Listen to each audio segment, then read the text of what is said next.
Bom dia, Clarice. Bom dia, Carlos.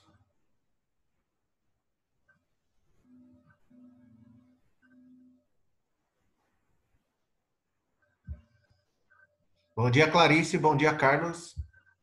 Bom dia. Eu tô com o meu Minion aqui, ó. Chama o milho dele. Pra dar aula. Vamos lá. Quando começar, tem 4 minutos, tá? Seu nome. Tá me vendo, professor? Tá me vendo, professor? Não, então, eu vou desligar a câmera de vocês, tá? Tá. Ai, gata. Sai. Arranhando meu pé. Brinca. Bom dia, João Pedro. Bom dia, João Pedro. Bom dia, Arthur.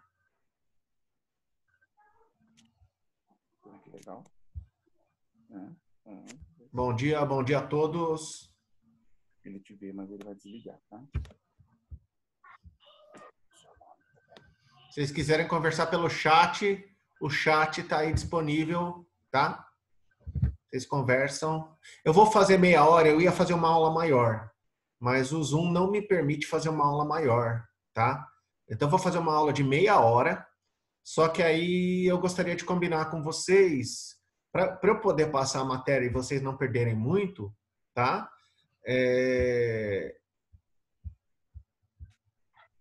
Bom dia. Para vocês não perderem a matéria total, eu quero fazer em uma aula na segunda e uma na sexta, porque eles reclamaram que a gente está fazendo fora do horário. Entendeu? Então eu vou fazer uma na segunda para terminar essa aula e uma na sexta para entrar nos outros pontos que faltam, ok? E a gente acaba o bimestre. Cadê?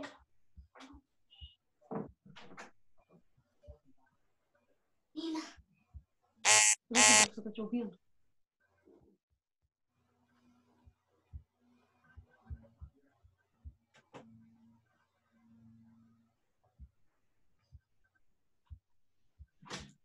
Quero saber de vocês. Todos vocês estão me ouvindo? Sim. Tá ouvindo, Arthur? O Arthur não ligou o som. Não conseguiu ligar o som.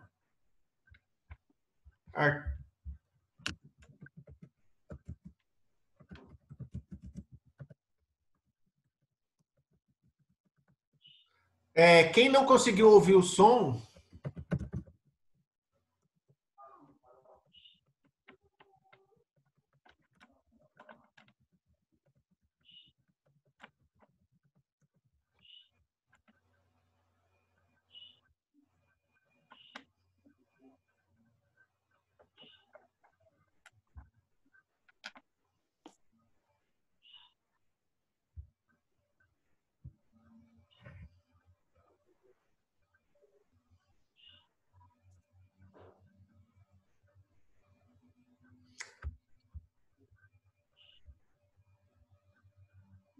os outros estão me ouvindo. Na verdade, tem que reabilitar o som, tá?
Podemos começar? Sim. Beleza. Beleza. Então eu vou agora travar todos, tá? Vocês vão só me ver e vou travar todos os... E vou travar todos os microfones, beleza? Espera aí, deixa eu travar todos os microfones. Espera que tem gente entrando. Vamos esperar só mais um minutinho. Beleza. Vamos lá. Professor Igor, tá me ouvindo? Tô ouvindo todo mundo. Agora fecha o Beleza. microfone de todo mundo, por favor. Tá. Vocês conseguem me ver bem? Tranquilo? Aham, consigo. Consegue, Clarice? Consegue, Jota? Consegue, Maria Fernanda? Beleza? Então tá bom. Sim. Então tá bom. Vamos começar. Vamos começar.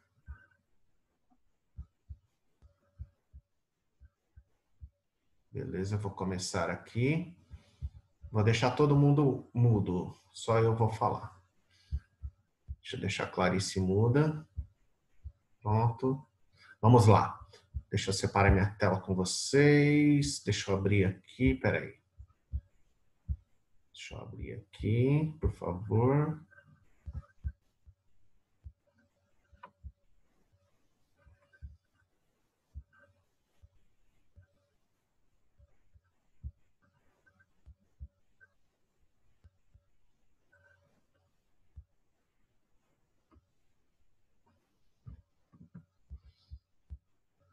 Então é o seguinte, agora eu vou compartilhar minha tela com vocês, tá? E a gente vai fazer a aula. Aqui é meia hora, eu vou fazer a aula mais próxima. Então vamos lá.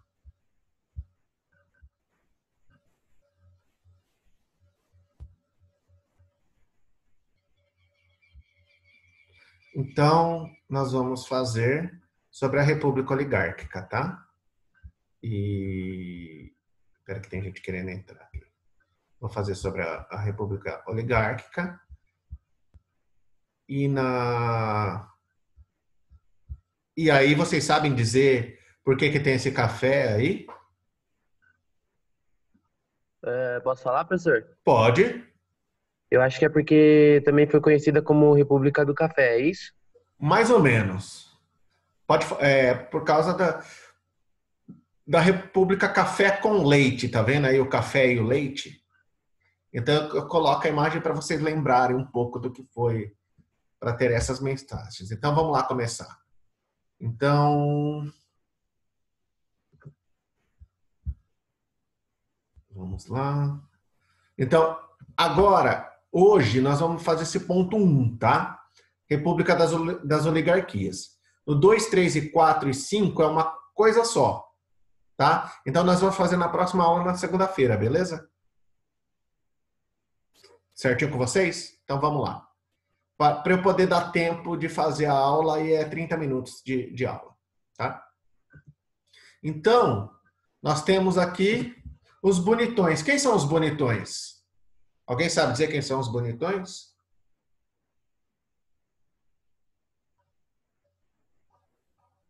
Ninguém sabe? Então, beleza.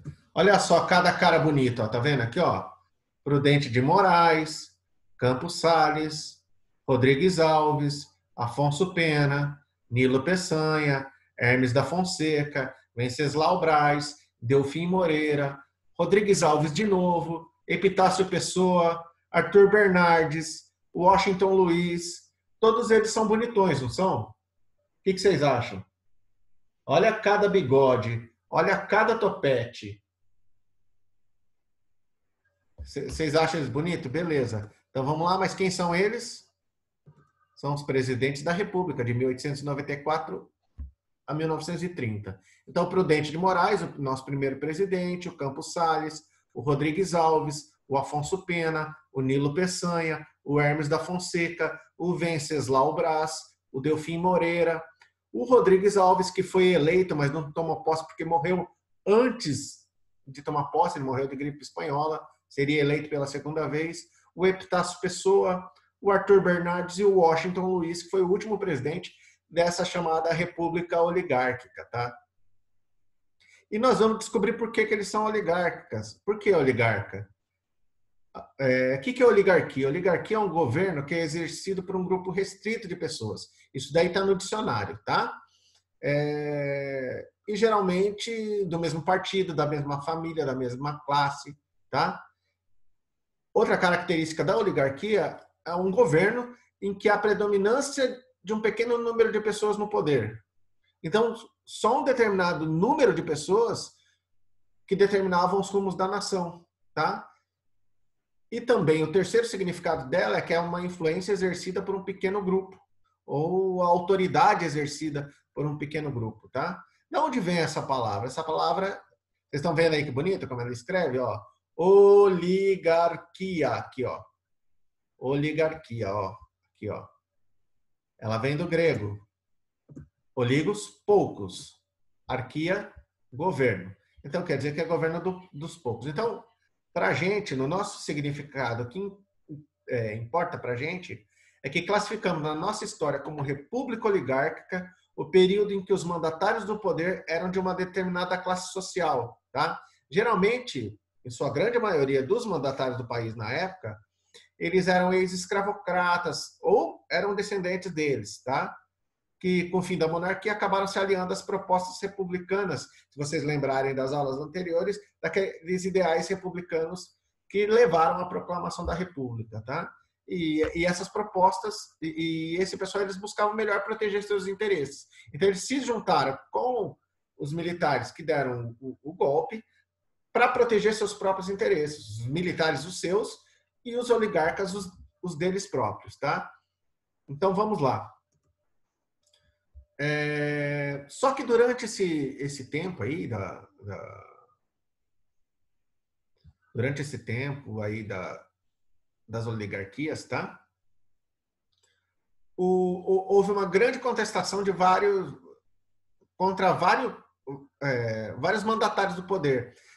Tiveram os problemas rurais de Canudos, tiveram os problemas de trabalho das grandes greves, a grande greve de 1917 em São Paulo, graves problemas econômicos referentes ao café, tá? Então, na questão do café, o governo aumentava o preço do café, o cafeicultor recebia muita libra, né? Porque não era o dólar a movimentação, e o povo ficava quase sem nada. Então, houveram grandes problemas sociais. Teve a revolta da vacina, teve a revolta da chibata, teve as reformulações da capital do Brasil, que era o Rio de Janeiro, em que eles construíram grandes avenidas lá no centro do Rio de Janeiro, que hoje é a Avenida Rio Branco, por exemplo, para tirar os pobres dali. Então, eles queriam embranquecer o país. Então, você tinha toda essa proposta das oligarquias em que o povo era contra. Tá? Mas como a oligarquia era um governo de poucos, geralmente esses poucos tinham muito dinheiro e muito poder, eles ficaram no poder por mais de 30 anos. Né? Então, por exemplo, no sistema eleitoral deles, para você ser para você participar do governo, por exemplo, você se elegia, tá? E nessa eleição tinha um comitê local, tá? E esse comitê local dizia que podia ou não aquele candidato ser eleito. Eles faziam uma verificação.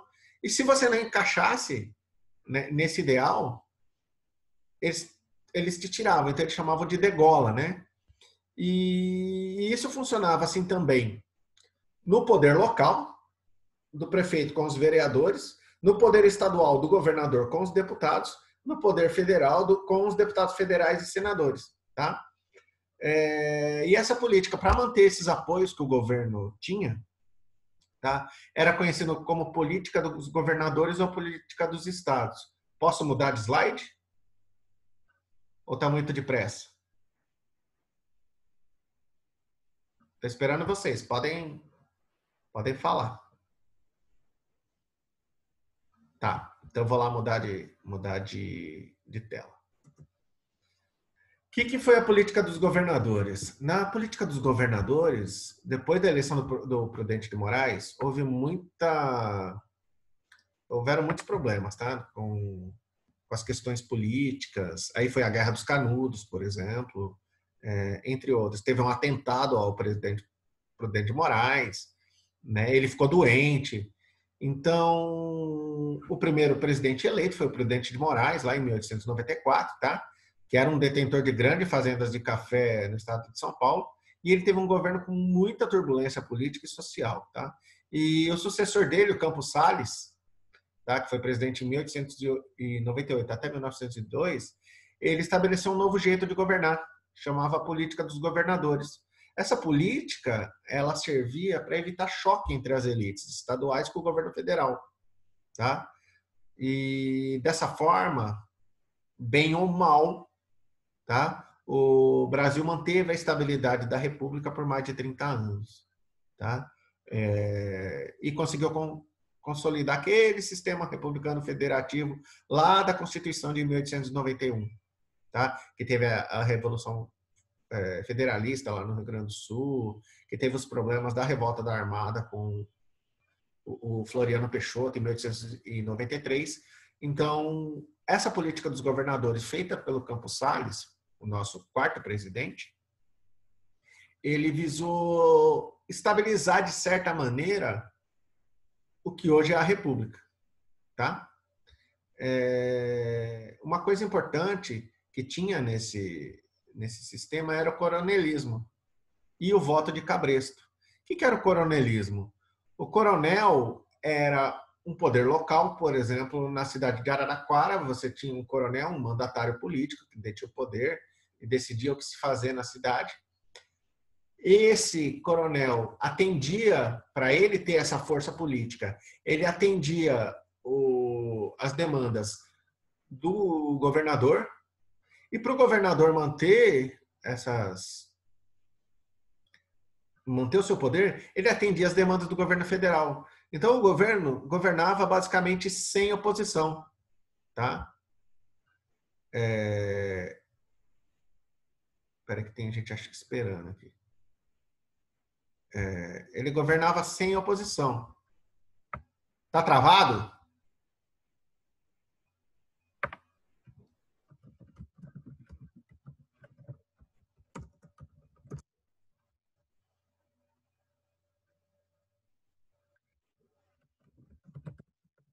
Professor, pra mim tá normal, só que tá travando algumas vezes. Tá normal para todo mundo? Tá. Tá? Agora tá pra mim. Posso continuar? Vocês ouviram tudo ou quer que eu volte?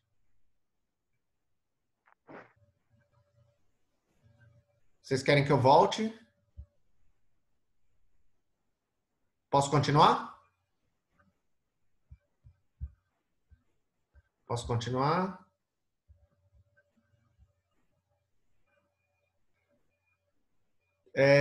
Pode ligar o microfone. Vocês estão... Tá tudo certo? Se travar, vocês podem me chamar aqui, beleza? Ô, professor, essa última explicação eu não ouvi que travou tudo, mas pode continuar. Onde você parou? Onde eu parei? Coronelismo e voto de cabresto. Tá, então beleza. Vamos lá. Eu vou voltar, beleza? Eu vou voltar para todos. Então, o que era o coronelismo? Se você ver esse desenho que está colocado aí, o coronel num círculo menor, o Estado num círculo maior e o governo federal num círculo maior ainda, tá? Vamos pensar nessa imagem, que o coronel, ele tinha um poder local. Vamos imaginar a nossa cidade de Araraquara. Você tinha aqui, lá nos anos 20, um grande cafeicultor, o coronel Ferraz, né? Ferraz de Carvalho. E essa família Ferraz de Carvalho, ela detinha o poder político em Araraquara, no início do século XX e fim do século XIX. Só que para ele manter o poder, ele deveria se submeter às demandas do Estado, ao que o Estado de São Paulo procurava na época, tá? Precisava na época. E o Estado de São Paulo, o governador, para que ele tivesse as suas demandas atendidas, ele tinha que apoiar o governo federal. Então, o governo federal, de certa maneira, governava sem oposição, tá? E ele fazia vistas grossas de como o Estado agia, e o Estado fazia vistas grossas de como o coronel agia. E a contrapartida deles eram trazer eleitores. Então, o coronel trazia eleitores para o governo do Estado, para eleger deputados que ele queria, senadores que ele queria, para não ter oposição. O Estado, a mesma coisa com o governo federal, tá? Por isso que se chamava voto de cabresto, porque você puxava, igual você puxa o cavalo, tem o cabresto, tá? Você puxava os eleitores, tá? E as eleições costumavam ser dessa forma um pouco fraudulentas, né? Então, para a gente continuar, o que era o voto de cabresto, eu coloquei aqui uma charge de 1927 do Alfredo Storm, vocês podem ver, ó. Aqui tem a soberania, né? Aqui tem um político e aqui tem o eleitor. O que aconteceu com o eleitor? Falem aí para mim. Quem quer falar aí? O você... eleitor estava sendo forçado Pode a votar falar. em alguém. Pode falar. Mas como ele está sendo trazido? Ele está sendo subornado? Não, olha lá. Olha o político. O político é o de casaca. O eleitor é o burrinho. Como que ele está sendo trazido?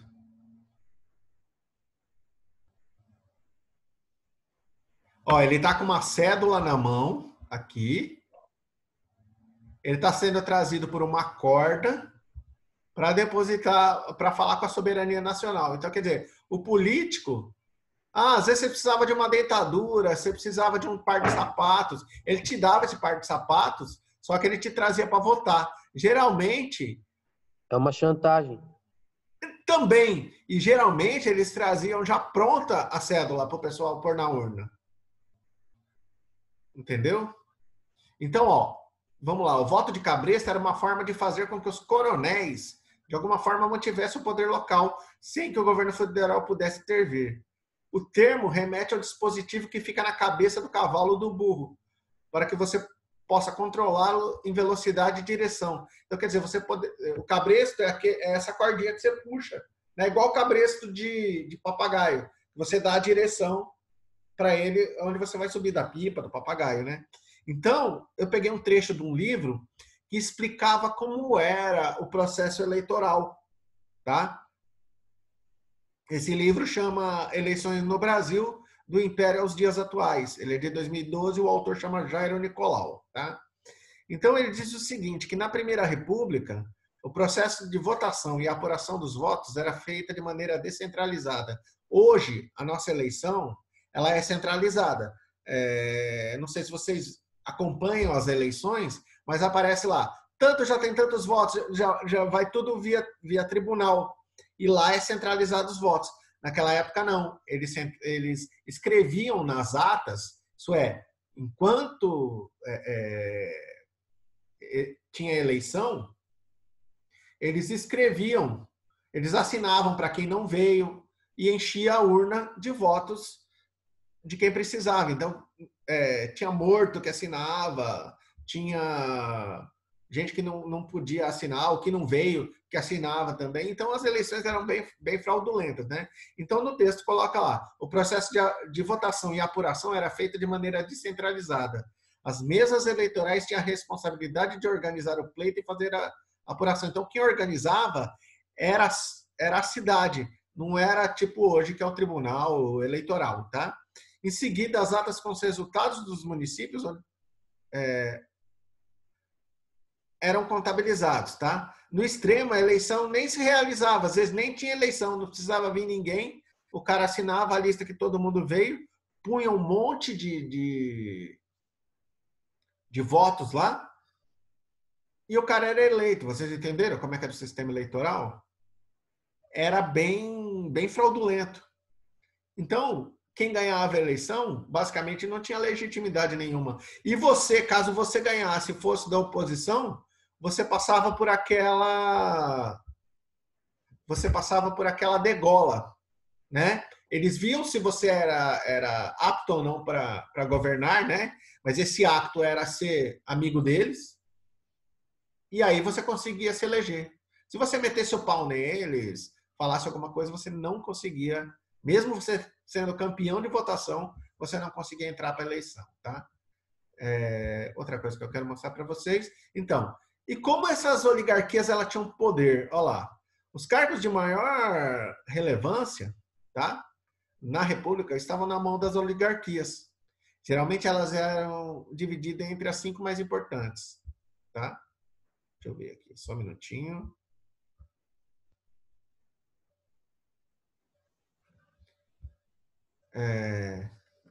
Só um minutinho.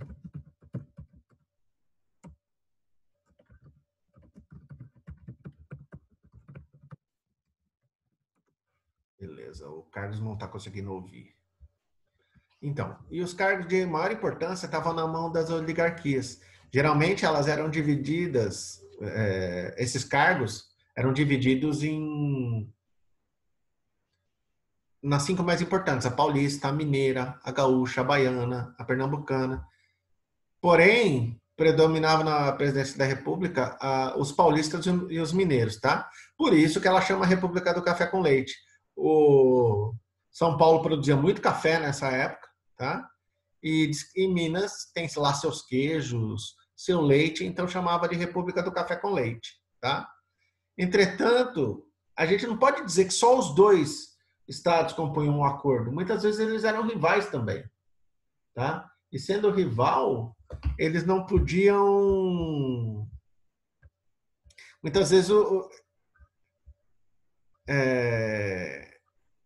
Muitas vezes eles não podiam, eles não tinham os mesmos interesses, então eles brigavam entre si. Nesses períodos, vocês vão ver, depois eu vou mostrar uma ilustração, em que Minas Gerais e São Paulo não assumem os cargos de presidência. Foi, por exemplo, o que aconteceu no caso do Hermes da Fonseca, que era sobrinho do Marechal Deodoro da Fonseca, que foi eleito em 1910, tá? Mas o mais importante, eu acho que o mais importante na questão econômica, de vocês entenderem como foi todo esse processo, é que esses presidentes, e mais para frente também, o Getúlio Vargas fez a mesma coisa, outros presidentes também fizeram a mesma coisa, o Dutra, tá? O café até do fim do século XIX, do meio do século XIX, a partir de 1850 mais ou menos, até 1960 mais ou menos, o que o Brasil mais exportava era café para o mundo inteiro. Então, a gente ficou quase que 100 anos dependendo do café em maior ou menor quantidade, né? Nós ficamos muito dependentes do café. Então, a nossa economia funcionava de acordo com o mercado do café. Se o mercado de café vinha bem, a economia brasileira vinha bem. Se o mercado de café vinha mal, a nossa economia vinha mal. Talvez hoje, a nossa pouca industrialização vem também desses processos industrializantes do café. Por exemplo, hoje a gente depende muito da soja, a gente depende muito do que eles chamam de commodities, né? Do ferro, da nossa carne, são produtos de agroexportação. Tá certo que eles têm uma boa tecnologia, mas o Brasil era muito dependente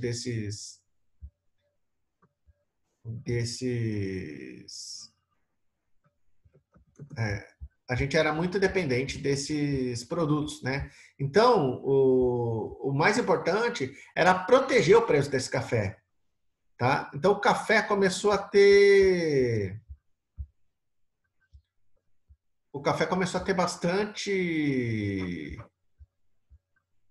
bastante relevância, tá?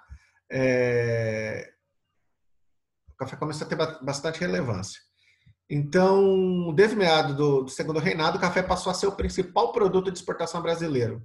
Porém, como a produção aumentou muito, então quando você tem muito café, o preço vai lá embaixo, chamada lei da oferta e da demanda, tá? Os preços caíram muito. Então, a economia brasileira ia mal. Por conta disso, o governo federal começou a incentivar o aumento internacional do preço do café. Como o Brasil era o maior Ó, nós temos 10 minutos, tá? Como o Brasil era o maior produtor de café mundial, tá? Ele controlava os preços do café, tá? E ele começou a comprar os estoques dos produtores. Então, o produtor produzia muito, ele comprava esses estoques para o preço internacional subir, ele vender mais e entrar mais divisas para o Brasil e assim desenvolver a nossa economia, tá? Essa política é chamada política de proteção do café, tá? Então, vamos lá ver aqui a minha ilustração, ó. Os presidentes da República, todos eles aqui, tá? Todos eles aqui. E por que era café com leite? Olha que legal. Olha que legal porque era café com leite, ó. Vamos lá.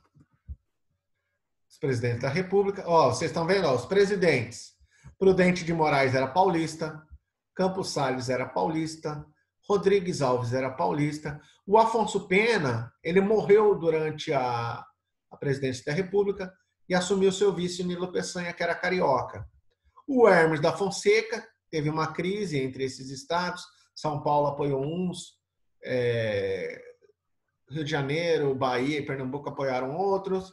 Foi eleito o Hermes da Fonseca, esse daqui de chapeuzinho, ele era careca e só usava chapéu, tá? Então, o Hermes da Fonseca era gaúcho. O Venceslau Braz era mineiro. O Delfim Moreira era mineiro. O Delfim Moreira, o Venceslau Braz, o Delfim Moreira morreu também na campanha. O Rodrigues Alves foi eleito, né? Aliás, o Rodrigues Alves foi eleito. O Delfim Moreira assumiu que era o vice dele, tá? Ele ficou por um ano, fez novas eleições, e o Epitácio Pessoa, que era paraibano, também foi eleito. Então, nesse período aí, os únicos dois que não eram nem paulistas, nem mineiros, foram o Hermes da Fonseca e o Epitácio Pessoa, que foram eleitos, basicamente, tá? O Washington Luiz, que é o nome da rodovia aqui que chega aqui na nossa cidade, tá? O Washington Luiz, ele era carioca, só que ele cresceu no estado de São Paulo. Então, ele era um grande cafeicultor paulista, tá? A nossa aula hoje, ela vai até aqui por causa do tempo do próprio Zoom, tá? Que ele vai encerrar em 5 minutos, mais ou menos. E eu queria abrir perguntas para vocês, se vocês têm alguma dúvida, para a gente continuar a próxima aula na segunda-feira. Alguma dúvida? Quem quiser perguntar, pode perguntar aí. Eu vou responder sobre esse assunto. E eu mandei um texto para vocês lerem, tá? E esse texto tem a ver com as questões sociais envolvidas nesse período, tá? Como eu tenho que dar uma nota para vocês, eu vou usar aquela nota daquela prova que eu dei e mais essa desse exercício que eu passei para vocês. E aí a gente vai revelando as notas, tá? Alguma pergunta de vocês? Clarice? Arthur, Jota, todo mundo? Tá tudo certo? Alguma pergunta, alguma dúvida? Falhou? Vocês querem mais alguma explicação? Vocês querem que eu volte alguma tela? Vocês gostaram? Vocês não gostaram? Eu queria saber a opinião de vocês. Pode abrir o microfone, pode falar. Pode falar.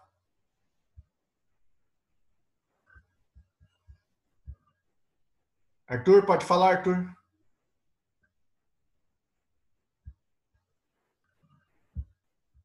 Professor, acho que tá todo mundo com vergonha. Não, mas para você foi bom, foi ruim? Prefere aula assim? Vocês preferem? Eu gostei. Foi legal. Prefere?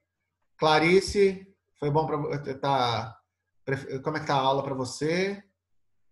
Foi legal. Foi. Então, eu tenho pouco tempo, você tem alguma dúvida? Não. Arthur, tem alguma dúvida? Não, já perguntei. João Pedro, alguma dúvida, João Pedro? João Pedro, alguma dúvida? Não, tem não. Não, tá bem. Pode. Maria Fernanda. Você demorou para entrar, né, Maria Fernanda? Então, beleza. Demorei nada. Ah, não, você não. Foi a Isabelle, né, que demorou. Beleza. Oxe. Então, tá bom. Eu vou encerrar porque já está encerrando aqui, já está dando quase meia hora, tá? Então, segunda-feira, nós vamos fazer a outra parte dessa aula, que tem a ver com aquele texto que eu mandei. Se vocês virem, tem um texto que eu mandei, tá? Então, acompanhem esse texto, tá? Responda a questão. E segunda, nós vamos continuar essa aula. Sexta-feira, nós vamos dar outra aula. E aí, segunda de novo e sexta de novo. Combinado com vocês? Combinado. Então, beleza. Até a próxima. Falou para vocês. Ok, Eu tchau. vou encerrar. Falou. Tá, joia. Tchau, tchau. Tchau.